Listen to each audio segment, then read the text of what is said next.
আরে কি ব্যাপার, বলটা তো আমি এখানে রাখলাম, তাহলে এই বলটা গেল কই? ওই তো বলটা পেয়ে গেছি। আরে রাজু, বলটা পেয়ে গেছি, তাড়াতাড়ি মারো তাহলে। এই তো মেরে দিলাম। ছেলে মেয়েগুলো খেলা করতেছে, ওদের জন্য ডিম সিদ্ধ করে নিয়ে যাই। এই তো ডিম সিদ্ধ হয়ে গেছে, খোলসগুলো বের করা হয়ে গেছে। এ রাজু, রিমি তাড়াতাড়ি ডিম খেয়ে যা। আরে মা, আমি খাবো না, আমিও খাবো না, এত কষ্ট করে সিদ্ধ করলাম, খাবে না নাকি? আরে ওইটা কি? ওইটা তো দেখি মেশিন, এটা দিয়ে তো কাজ হবে আজকে। এই মেশিনটা দিয়ে অনেক সুন্দর করে ডিমগুলো কুচি কুচি করে কাটতে পারবো। এটা প্রথমে এখানে দিয়ে দিলাম, এরপর চাপ দিয়ে দিব।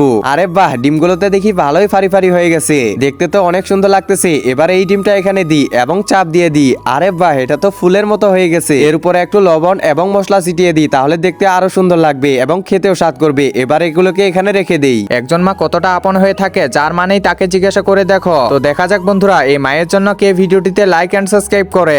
আর যারা মাকে ভালোবাসো না, তারা ভিডিওটি থেকে দূরে থাকো।